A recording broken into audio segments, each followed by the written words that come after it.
गरीब चाची के घर अमीर भतीजी लाई इफ्तारी। या अल्लाह, आज तो इस कमबख्त चूल्हे ने नाक में दम कर दिया है। ऐसा लग रहा है जैसे चूल्हा ना होकर धुएं की चिमनी हो। अपनी चाची को इस तरह से धुएं में परेशान देखकर जोया आकर कहती है, लाइए चाची माँ, आज हम आपको रोटियां बनाकर खिलाते हैं। अरे नहीं जोया, मैं बना लूंगी। मैं नहीं चाहती कि इस चूल्हे के धुएं से मेरी हूर सी भतीजी का चेहरा काला पड़े। इतने में जोया का चाचा अनवर सिर से पांव तक मिट्टी में सना हुआ घर लौट आता है। उसके हाथों में एक छोटी सी थैली थी जिससे चाशनी टपक रही थी। उफ, अरे थैली में से ये क्या टपक रहा है?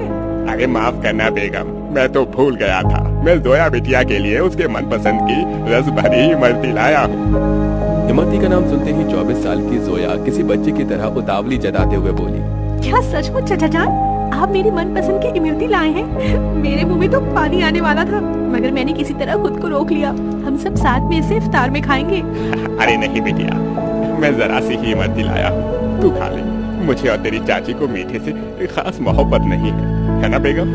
जी बेशक। असल में इमरती खाने का मरियम और अनवर का भी बड़ा मन था, मगर दोनों अपना मन मार लेते हैं। बचपन की दुर्घटना में जोया के माता पिता स्वर्ग से धार गए, जिसके बाद से जोया के चाचा चाची ने उसे अपनी बेटी की तरह पाला पोसा। उसके प्यार में कोई कमी न हो, इसलिए दोनों ने खुद की अपनी औलाद भी नहीं की। अनवर की माली हालत कुछ ज्यादा खास अच्छी नहीं थी। बस उसके पुश्तों का छोड़ा गया सालों पुराना एक कमरे का कच्चा घर और खेती करने के लिए जमीन का एक छोटा सा हिस्सा, जिस पर थोड़ी बहुत खेती करके जैसे तैसे 2 वक्त की रोटी का गुजारा चल रहा था। या खुदा, कढ़ाई में जरा सी सब्जी है। खैर, नमक प्याज रोटी से ही इफ्तार कर लेंगे। सब्जी सोया को दे देती हूँ। मरियम 3 थाली लगा ले आती है। अरे ये क्या, चाची माँ मेरी थाली में सब्जी, आप दोनों क्या खाएंगे? तभी अनवर अपने गमों को छुपाता हुआ झूठी मुस्कुराहट से बोला, अरे सब्जी की क्या जरूरत, आज तो मैं नून तिल से रोटी ही चटकारे लेकर खाऊंगा। ये कहते हुए गरीब अनवर नमक तेल लगी रोटी काट काट कर खाने लगता है। अपनी गरीब चाचा चाची का ऐसा दुख देखकर जोया का कलेजा कचोट पड़ता है, वो रो पड़ती है।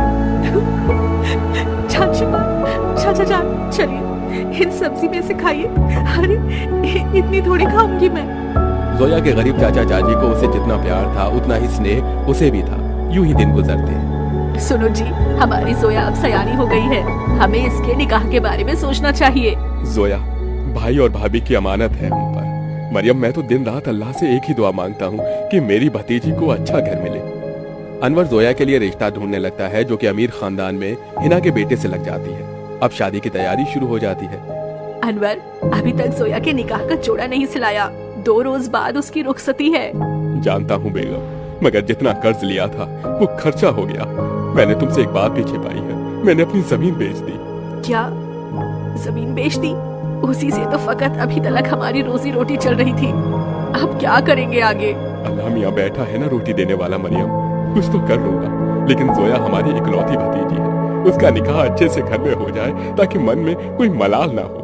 जोया के गरीब चाचा चाची उसकी शादी के लिए अपनी खेती बाड़ी बेचकर उसकी विदाई करते हैं। चाचा चाची माँ, जा मेरी बच्ची, अल्लाह तुझे दोनों जहां की खुशियों और नेमतों से नवाजे।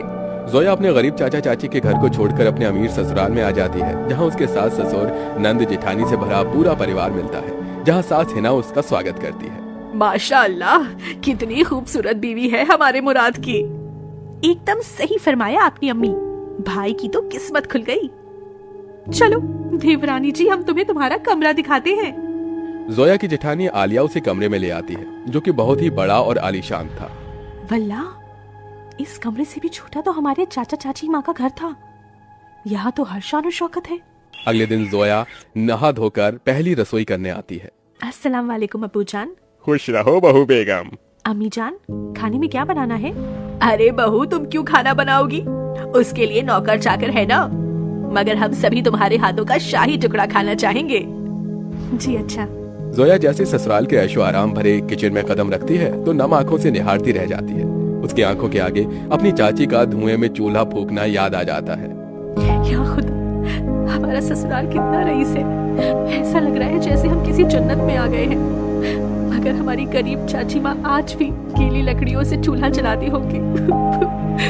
आंखों ही आंखों में जोया का उसके ससुराल में 1 साल गुजर जाता है और रमजान का महीना शुरू हो जाता है, जहां वो अपने अमीर ससुराल वालों के साथ दावतों भरी दस्तरखान पर बहुत कुछ खाती है।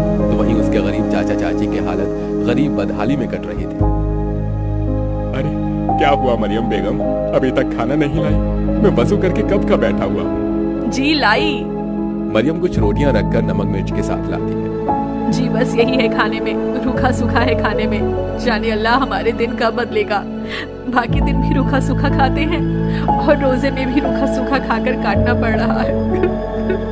मरियम, अल्लाह ने जो दिया है उसे सिर माथे लगा कर खाओ। बेचारे गरीब शौहर बेगम एक दूसरे को निवाला खिलाकर गम बांटते हैं। कंगाली इतनी थी कि दोनों पानी से सहरी करके भूखे पेट कड़ी धूप में भट्टी पर काम करते हैं और यूं ही दिन गुजरते गए।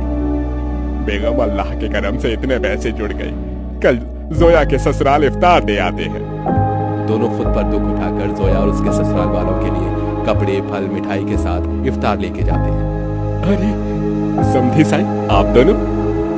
वालेकुम अस्सलाम समधी जी, ये आप सबके लिए हमारी ओर से इफ्तार का छोटा सा नजराना। तभी महंगा सा जोड़ा पहने हुए जोया आकर अपने चाचा चाची के गले लग गई। उसकी आंखों से आंसू छलक पड़े। चाची माँ, चाचा जी, कैसे हैं आप? गरीबी और गमों भरे हालातों को छुपाते हुए दोनों झूठ बोलते हैं। हम अच्छे से हैं। अरे बच्ची, तू खुश तो है? जी चाचा, मैं बहुत खुश हूँ। यहाँ सभी हमारे साथ बहुत ही अच्छे से प्यार मोहब्बत से रहते हैं। अल्लाह का शुक्र है जो तुझे इतना मोहब्बत भरा ससुराल मिला है। अच्छा, अब इजाजत दीजिए।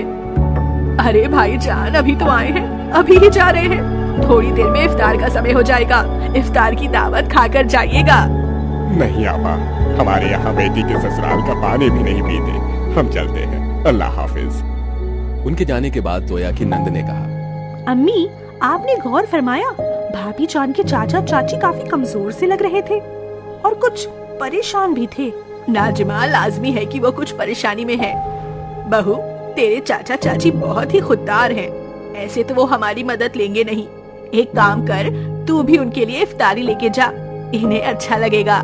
जोया के ससुराल वाले बहुत ही खुशियों के साथ उसके गरीब चाचा चाची के लिए इफ्तार की तैयारी में टोकरे भर फल मिठाइयाँ बहुत सी चीजें करते हैं। 2 दिन बाद जोया अपने गरीब चाचा चाची के घर पहुँचती है।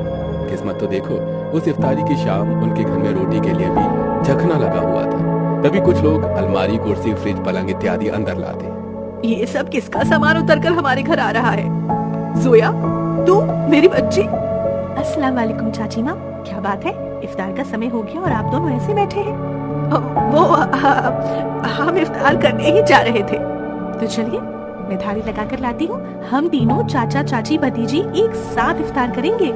जोया जैसे ही चूल्हे के पास जाकर देखती है तो सारे बर्तन खाली पड़े होते हैं। ये देखकर उसकी आंखों से आंसू गिरने लगते हैं।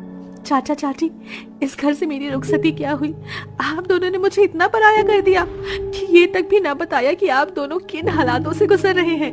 मेरी बच्ची, इस घर में क्या तूने कम गमजादगी उठाई थी? चाचा चाची माँ, आप दोनों ने भी तो मेरे लिए कितनी कुर्बानी दी, कितनी मेहनत मशक्कत की और मुझे शहजादी जैसा पाला पोसा। अब मेरी बारी है। इसके बाद जोया खुद अपने हाथों से इफ्तार में बहुत कुछ बनाती है। इफ्तार की दावत देखकर उसके चाचा चाची पेट भरकर खाते हैं। आज एक अरसे बाद ऐसी इफ्तारी नसीब हुई है, वरना तो सालों से गरीबी में रूखे सूखे से रमजान के रोजे कट रहे थे। मैं यहाँ आप दोनों को सिर्फ इफ्तार देने नहीं आई, बल्कि ईद पर आपको मेरे यहाँ आना है और ये अम्मी अब्बू का हुक्म है। हम आएंगे बिटिया, जरूर आएंगे। जोया के गरीब चाचा चाची ईद के दिन उसके घर आते हैं, जहाँ उनका खूब स्वागत होता है और सभी साथ मिलजुल कर ईद मनाते हैं।